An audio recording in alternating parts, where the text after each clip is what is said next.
This communication with your patient is paramount, okay? Letting them know where you're moving, when you're moving, if they feel uncomfortable, etc. This is when communication really comes, okay? For our class purposes, we are going to utilize the waistband as sort of our endpoint right now, okay? When we go down, we will go into sacrum, but we're going to kind of use that as our endpoint. Everyone with me? If they have an undergarment here, there's no reason ever to go under the undergarment. All right? Even if you have to say one with discoloration, that is a patient communication with you. All right? When you would say, hey, Chris, I'm just going to move this a little bit to the side. Is that okay? Then move it, palpate if you need to, and bring it back. But you don't ever want to lift and palpate, just inappropriate.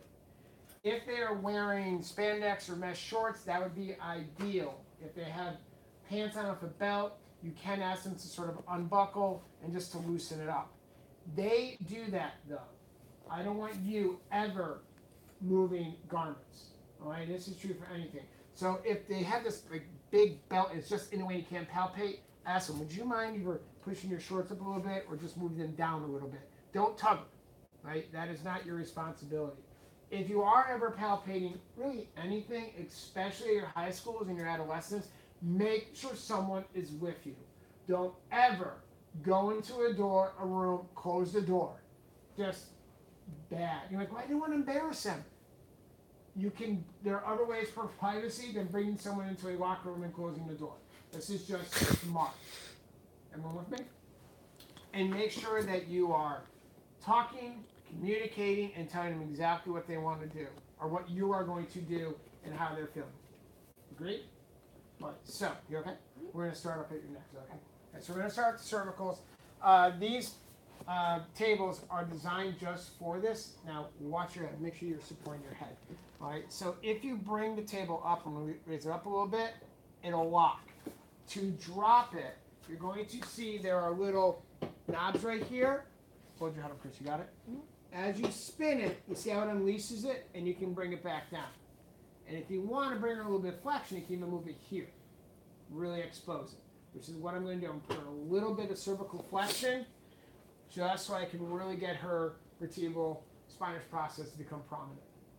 That makes sense. But again, make sure you're just communicating with your patient at all times. All right, so let's review from yesterday and let's work our way down the spine. You good? Yeah, just remove the Okay. So we're going to start up here. Occiput, agreed. Come down, little soft spot in there, and then as we start moving down, there's our spinous processes. Okay? You can keep moving, keep moving. Now she's already in a slightly flexed position, so I can't really say, hey, flex your face more. There's a table there. All right, so I'm just got, there it is. It's easily the most prominent one, correct? When you guys saw it. So as I move my way down, now I'm going from C7. What am I leaving? I'm leaving cervicalville, and I'm going to thoracic town. Okay? That's There the we correct go. answer. Thoracic town. You like Yeah, that? yeah. Okay. Now, Then I get did down show to you lumbar a graph land. or a picture that shows that the superior angle of the scapulae basically is T2, and the inferior angle right here lines up with roughly T7. So somewhere in between there, you have 3, 4, 5, 6, and 7, right? You'll also notice if you look at Herman, Stacy, you mind spinning him a little bit, that the thoracic vertebrae, the spinous processes, are not straight anterior posterior. They slant, right? Which is very important because if they actually were, when you went into extension, they'd hit each other. So you have to actually have a little bit of a give there when you go into flexion and extension. Right? So as you move your way down, so I'm going to say, here's our inferior angle. That's around T7, 8, 9. Now for all these vertebrae, what should be just off of all of them? Ribs. Right? And then you come down. I'm going to come down right by ribs. Do you ticklish? No. Ah, darn it. All right? So you can come right around here. I'm no longer feeling any ribs. All right? So if I come right around here, okay, there's her floating ribs 11 and 12.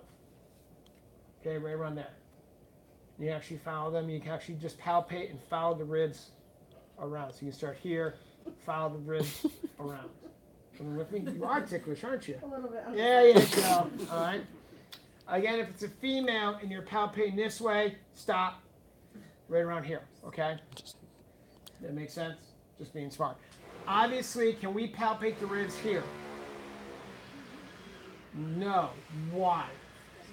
There's a scapula there, okay? So don't be like, I can't get the rib. There's a bone. Keep it. We're fine with that. Everyone with me? And so what I want to do is we're going to start up here on the occiput. We're just going to work our way down. As we get down here, you should appreciate the lumbar vertebrae. And for now, we're just going to stop right at the belt line, wherever that is, okay? Also, when you're palpating, we have a inflection, but kyphotic. So if you're really, like, when does thorax end and lumbar vertebrae begin? Look for the lordotic curve, right? So right around here where she starts going lordotic, and you can kind of palpate the difference in the vertebral body.